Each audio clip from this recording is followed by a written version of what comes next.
All right, going live.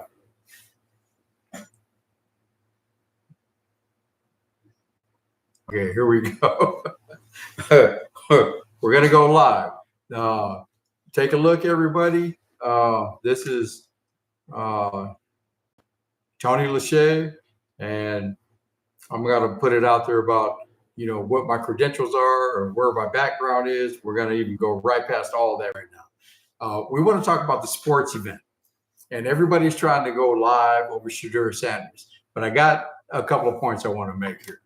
Okay, so there's a lot of controversy going around about Shedeur Sanders and should he, what's his attitude, and should he be second quarterback, or should he be third, or should he be first, or this, or whatever. And there's a lot of things going around. But I just want to say this. There are a lot of people that are saying things that are like negative. And they're going like, well, why didn't Shedeur Sanders say anything about this, that, or whatever? He's doing a mime and he's hurting himself and this, that, or whatever. However, the same ones that are saying this are still looking for clickbait. It's like, really? So you're going to sit up and say, why is he doing this? Why is he doing that? And you're the one looking for clickbait? We're going to get into that. But before we get into that, I definitely want to touch on the thing about Rex Ryan. Okay. We're not going to like say a lot of negative things about it. I'm sure he had a large following when he was coaching, and I'm sure he had like a lot of supporters while he was coaching and this, that, or whatever. But if we stop and think about it, Rex Ryan is sitting in a booth at ESPN, right? Are we right? Yes, we are. Okay. And he's just really trying to keep his job because really you got to say something that's going to get the people like really riled up, this or whatever. Now, I'm not going to do any of this because I'm not on any ESPN analyst or this, that, whatever, but I am going to put the naked and the exposed truth out to you. Now, what I have to say about Rex Ryan, this might be something that might be a little bit offensive to some, but he's actually a retired failed coach. Okay, because he's really not that old. He can still be coaching. Let's take a look at the Raiders coach. He's like 70 years old. Rex Ryan's not that old. Why isn't he coaching? Because he's a failed coach. That's why. Okay, so now he was also rejected by the Buffalo Bills. Now, why was he rejected by the Buffalo Bills? Well, it's because in 2015, he was a failure. He didn't meet expectations of the team's goals. That's why that he was considered a failed coach. So let's keep that in mind. His performances of leadership, no good. I'm not going to go in this thing like I heard some other people saying he's a racist and this. No, he's not a racist because he's worked with a lot of minorities and he's helped a lot of minorities too. But he is a failed coach. So we want to keep that in mind. Okay, so now he said some crazy things about Shedeur not sitting in the front of the meetings when they're having like the quarterback meetings or team meetings, right? Well, guess what? You didn't do your research, Rex. A lot of other YouTubers show that Shedeur was in the front of the class, paying attention. I'm not going to put these videos on. I'm not going to go back and do all these things that YouTubers are trying to do and go like, oh, yeah, this is what he was up front. No, I'm not going to do that. He was up front, but I'm not going to put those videos on. But what it does say is that Rex Ryan did not do his research. Okay, we're going to keep that in mind. So there's one thing that we can keep in mind about him. And can you say that there's credible evidence coming from Rex Ryan that Shedeur was not sitting in the front? Or did you do your research? Did you find out if he was or if he wasn't? Well, guess what? If you don't do your research, you won't know. But I did a little research. I'm not going to put all the research on there in the videos and the information and all the different writings and fonts and all this kind of stuff and letters and stuff like that, that he was. He said, yeah, I'm going to let somebody else do that. But I'm just letting you know that Rex Ryan is out of pocket. He's a fellow coach, and I'm sure he's an exciting analyst. We're not going to say anything that's disrespectful, but we just have to put the truth out there. Okay, so let's get past that with Rex Ryan. He needs to check himself as to what he's doing. Now, when it comes to talking with the Watts, Sports Talking with Watts, he said the Cleveland media went inside the locker room to find out if Shedeur Sanders and the media wanted to get some reaction about Dylan Gabriel starting for his starting as opposed to being the number 1 quarterback, number 2 quarterback, number 3 quarterback. And what did they get? They got a mime out of it. What they got. So if Shedeur, he did that whole mime thing, which I can't even really hate on, because if you say something, they're going to run with that.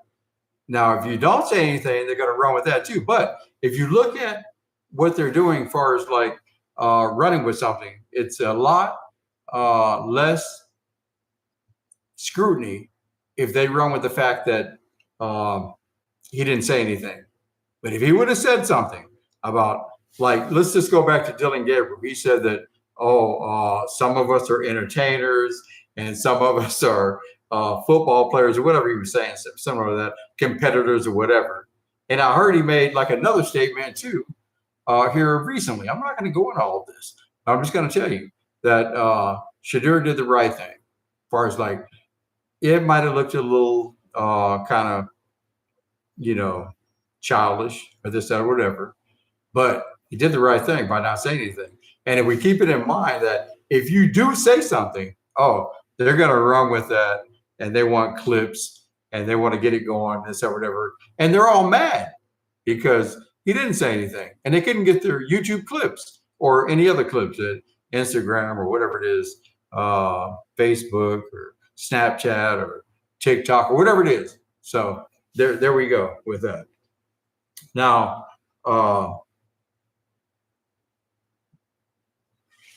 let's take a look at this. Now, this was something very interesting that I found to be very interesting. Just because Shedeur left you guys speechless and didn't don't hate because of the fact that he didn't give you what you wanted. Don't hate, because if you do, you're making yourself look like, I'll probably say, not educated or experienced or researched in what it is that you're doing. Now, I want to say this, and I got all the respect for Shannon Sharp and Ocho Cinco. I have respect for them. But, they're a little negative too, as far as like not getting what they wanted about the clickbait, you see. So I'm still a little surprised about a few things. And here's what I'm going to say. And this is my main point about everything I'm trying to bring out, is that why didn't anybody stand up when Rex Ryan said this, that, or whatever, and about the young man not being in the front of the class, and if I know it, everybody knows it? Well, you know what? Rex Ryan didn't say anything or show anything that had any proof about what he knew or someone else knew. So it was just all conjecture, all hot air. That's what it was. Now, I'm surprised that some of the ESPN analysts that were sitting there, like Greeny and them, did not check him and go like, hey, how do you know this? Where did you get your information? Because if they didn't like do that, it shows that they're biased. And it also shows that they're scared for their own jobs. And they're scared to push back on Rex Ryan. It doesn't matter if he's 250 pounds of blubber. You know what I'm saying? Not trying to come down on his weight, but you guys need to step up. And there were others there. I'm not going to, bring them out by name. There were others there. And there were a couple of African Americans there too. And you guys didn't step up and go like, hey, I didn't hear that, or where'd you get that, or Where was the research on that so I can take a look at it? No, you guys are scared. You're trying to keep your own jobs too. So whatever, fine. But the one thing we want to keep in mind is this. When I have to say this, and I'm pretty sure I know what I'm talking about, because I do have some. I'm not gonna say I'm like friends with Shedeur or Dion, but I do have some personal inside knowledge as to what's going on and what they're thinking. And so, and I also know some things behind the scenes that were said on what the thinking is going forward. I'm not going to divulge that going forward. So don't email me about it, because I'm not going to. But I do want to say this. This is one that's really something I think that all of us are going to, be surprised about. But the one thing before I go there, I want to say this. Skip Bayless actually knows what he's talking about. He's actually right about all the stuff he's saying about Shedeur. Okay, we're not going to get into that. I'm not going to go down this whole church thing about Shedeur, right? Or what Skip Bayless had to say. But I will say this, is that he believes in the kid. He knows that he can be a starting #1 quarterback and probably a superstar in the league. Now, let me say this. Let's say that your team is struggling and that the NFL or a certain team say, hey, don't draft this kid because of this, that, or whatever, blah, blah, blah. This kid can win games. We're looking at people like, I don't want to like really point out a lot of names, but I'll throw a few out there. Russell Wilson. Joe Flacco. A lot of people call him Flacco, but Joe Flacco. They're different people, right? And there's some others too. Oh, what about the kid up in the #1 draft choice? Not even going to bring his name up, but they're 0-4. So it's like, really, this kid can win games. And I know you're trying. Let's go back to the Cleveland Browns. They're trying to maybe get a #1 or #2 draft choices of a #1 and keep playing this game. But you know what? Why don't you try winning some games? Why don't you go to the playoffs? Why don't you go to the Super Bowl? You have someone in your midst, in your locker room, that can actually take you to the Super Bowl. And you're not thinking about playing them. I'm not going to go into this whole thing about Javansky and all particular coaches and all the general managers and all that kind of stuff. But you have an individual in your locker room that can actually take you there. I'm not going to start talking about people like Joe Barrow and this, that, whatever, and blah, blah, blah, and you're going to leave them as a third stringer. Okay, now you're going to London. You're going to start Dylan Gabriel, and you're going to make Shedeur the third quarterback. And if something happens, you're going to bring in Joe Flacco after taking him out. Have you seen the dismal performance that he put out? I don't recommend it. Okay, just go ahead and give the kid his chance. And probably the best thing that you could do would be to trade him.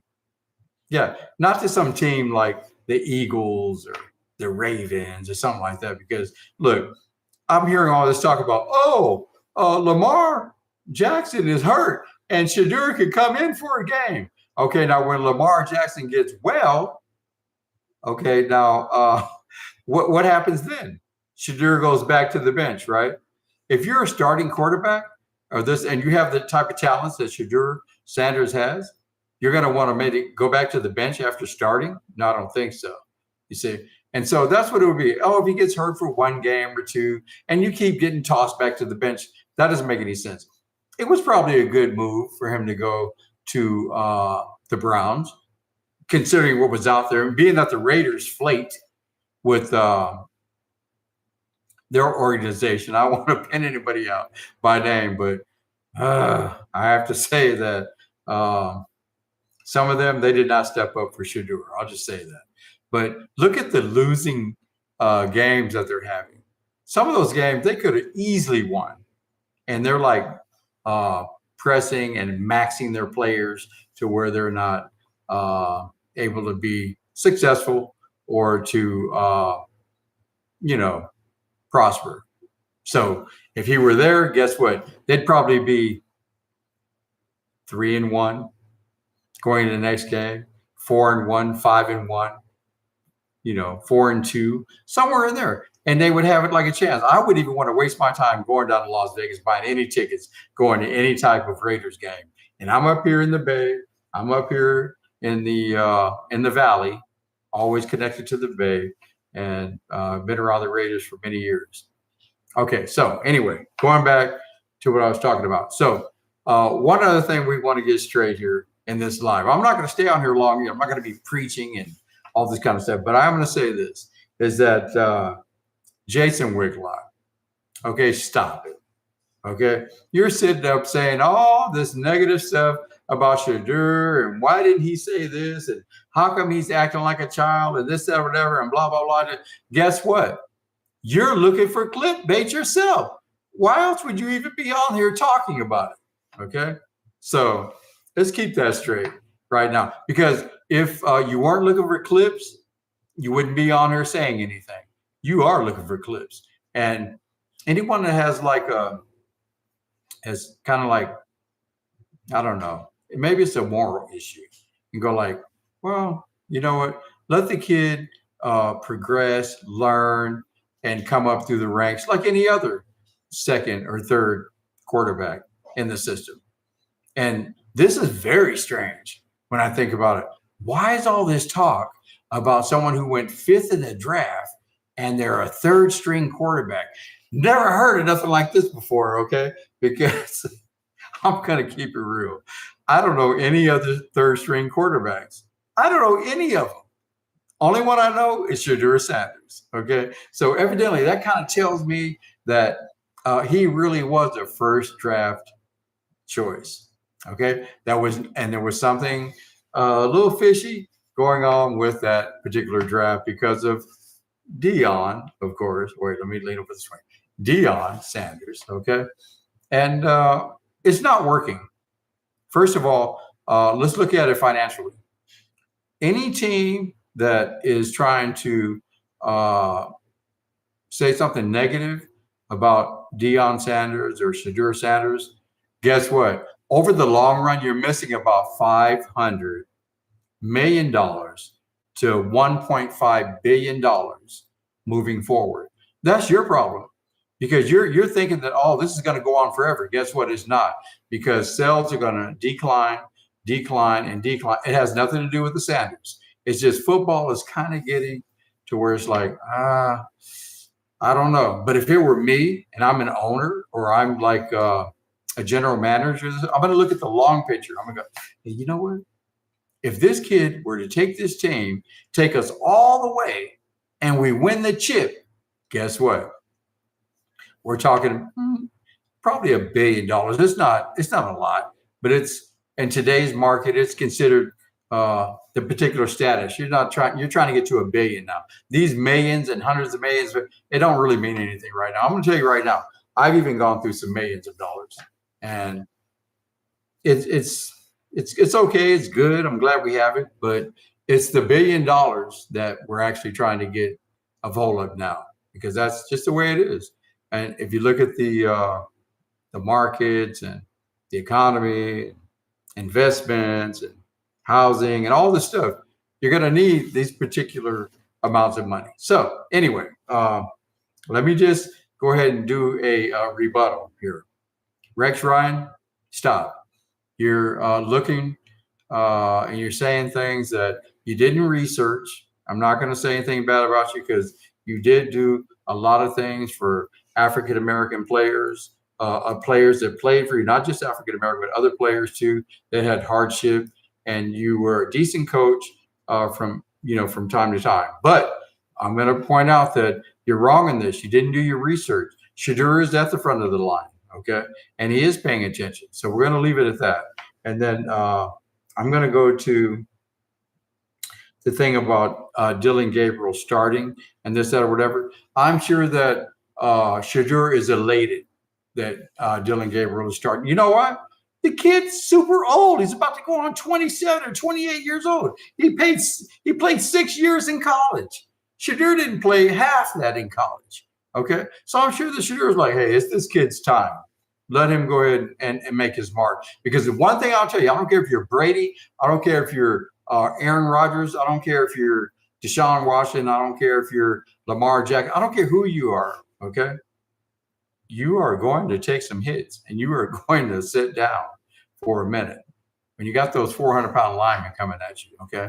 So let him do the best he can. Maybe he'll have a run of 6, 7, 8, 9 games. Maybe he'll still be on the roster next year. But one thing I will say is this, and I'm going to keep this real, is that when you're a 5th-round choice, you're going to be signed to a 3-year contract. And so nothing happens with Shedeur this year. Oh, so what? He's still making $1.5 million and $17 million on this and $20 million on that. He's fine. It's not going to be a problem. Next year, you're going to have to make some serious decisions, because after then, that 3rd year, you can't let him just walk for free. You're going to try and trade him or get something for him, or you're going to offer him a contract. You see? So, Shedeur, you're in a great position. Don't even worry about it. Just, I'm going to actually talk to Dion, and I'm going to do some private messaging to Shedeur, because I'm able to, because I have the opportunity to, and I have the connection to. So, I'm not going to say anything about what I'm going to say to them or what they're going to say to me on this particular channel. So anyway, keep it in mind. I just want to bring this out and to let it know that sabotage is to try and weaken an opponent. You see, if you try and sabotage someone, you're just trying to weaken them. Well, all you have to do to overcome this is increase your self-awareness and to identify the triggers and the negative thoughts and develop a healthy habit. So if they're trying to weaken you and they want to sabotage you, just keep working on your craft. That's all you have to do. Getting better for real. Not just saying you're getting better, but get better. And if you do that, if any team out there really wants to win, and oh my goodness, I'm looking at some teams, even the 49ers, they went and signed this kid to Purdy, to a lot of money and this, that, or whatever, and he's injured all the time. Look at Shedeur, okay? This boy is tough, very rarely ever injured. And have you noticed the lower half of his body? Oh, he's built for this. He can take those shots. The ones that these little guys, they can't take these shots. And they're going to be in and out of the lineup all the time. And Shedeur can give you a whole year of competitive football moving forward. So keep that in mind. I'm not going to be on here. I'm not going to put all these videos and all this stuff on here to back up what I'm saying. But the one thing I will say is that Jason Whitlock, let me just say this. Before you come on YouTube or making any videos, can you clear your throat first? Because we don't want to hear all that gurgling and snot and stuff inside your voice. If you need to get some type of fruits or vegetables or whatever to get that congestion out of your voice, you need to do so, because we are really getting tired of hearing it. So I will say that. But keeping in mind, I'm not going to mention any names, but the Browns staff need to go ahead and put Shedeur second. So when the young kid that's 5'6" or 5'8", whatever he is, gets hurt and knocked down and a bunch of balls batted down, because he's going to be going against some good, strong defenses, right? Not like the first game or the preseason or whatever. They're going to come after you, and they're going to bat those balls down. Now, one thing I noticed about Shedeur when he's in that preseason, he knew when to pull that ball down and run and slide. And that's what you want from a quarterback, to know, look, I can't get hurt here. I need to slide. You see what I'm saying? I need to get those passes. Did you see that pass when he threw that ball? It was like several defenders around, and there was one receiver, and there was several defenders, and just the receiver got the ball. Well, that should tell you something right there. And I'm going to tell you where he got that. He got that from Tom Brady. I'm not giving Tom Brady any kind of kudos or anything of that nature, because I think he failed Shedeur with the Raiders when he could have stepped up too. So I don't care what anybody has to say. This is my live video. I'm not going to put all this stuff out there about, oh, this, that, whatever. Look at this and this, that, or whatever. No, I'm not going to do it. But I will say this. Over time, as we move forward, if somebody wants to win, you want to get the chip, I think Shedeur Sanders is the one that's going to take you there. Now, is he the only one? No, we have other people that will be able to do so. But right now, coming out of the draft, you can go ahead and draft the Manning kid or this, that, whatever. Guess what? You're going to have the same pains for 2 or 3 years before you're able to move forward. Right now, you got a kid that comes from a bloodline that knows how to get it done. If you think about Dion, the best corner in history so far. Give me somebody's records or stats that were better than Dion, okay? And did you see the way that when Dion would intercept that ball, how he would run away from defenders? And guess what he would do?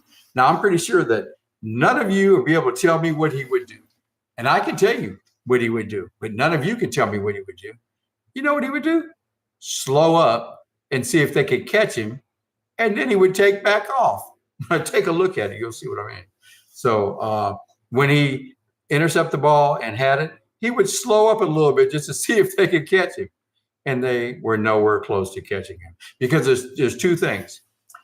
You can be fast and quick. Now, most people are either fast or quick. Dion is both. He's fast and quick. You're not catching him. He's like a jackal, okay?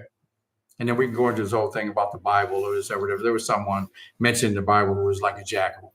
And that's actually Dion. So I'm not upset.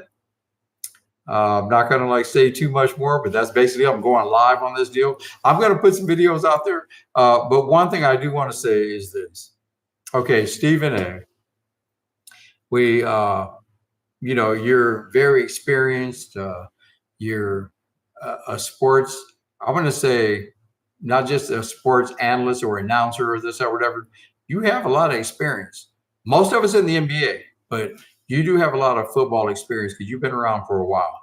But you didn't step up when it comes to Shedeur. You see, you didn't step up when it comes to the Sanders.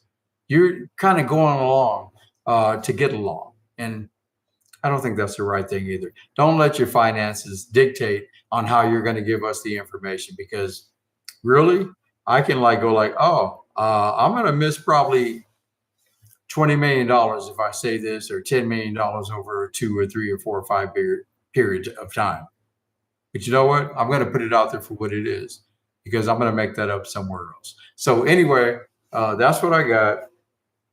Rex Ryan, the Browns, Jason Whitlock, people trying to sabotage Shedeur, just rebuttaling. Just work on your craft. Don't worry about it. And keep in mind, you're only on a 3-year contract, and you're only 23 years old. What's that guy's name? Dylan Gabriel, right? He's already 26 going on 27 or something like that. He's old compared to where you're at. So just blow this year. They don't want to do anything with you, fine. Next year, they're going to be playing this little game. And then after then, you can walk. Because I guarantee you that some team is going to go nah, we need to get to the big game. So you'll be able to get to the big game with Shedeur. Okay, so keep it in mind. You want to know where I get my information? Not going to tell you, but I will tell you this. I will chat it up with the Sanders family. And even the mother made some comments that I understand where she's coming from, because the vitriol and the hate, what some people say, is it's not necessary. You shouldn't do that, because we've come so far as a country to where we kind of left that behind. But some people are trying to reintroduce it. So we want to try and get away from that. So Rex Ryan, just sit back a little bit. But I will say this. All the ESPN analysts, I'm not going to mention by name, that are sitting around Rex Ryan, nobody checked him. That means we're looking at you, we're going wow, you're weak. So just, keep that in mind. So everybody, have a good day. I'm not going to just elaborate, keep going on and mumbling on or whatever about this or whatever, but keep it in mind that Shedeur is the real deal. And if you want to win that chip, go ahead and trade for him. Give up a draft choice or two and a good quarterback or a good offensive player so you can get him. Just trick the Browns out of it, because if you do, you're going to be better for it. And you'll see what I mean by next year for sure. This year, you're a little bit skeptical, but next year, you want to get to the big game, bring that kid. Look at his lower half of the body. I'll tell you, he can take those shots. So have a good one, everybody, and I will chat back with you at another time, and we will and if anybody has anything they want to say to me, as far as like Rex Ryan, ESPN, Jason Whitlock, the Browns, and bring it, because I do my research. And even though I didn't serve it out there today, trust me, I got my research, and what I see is not what you're saying. So have a good one. Talk to you soon.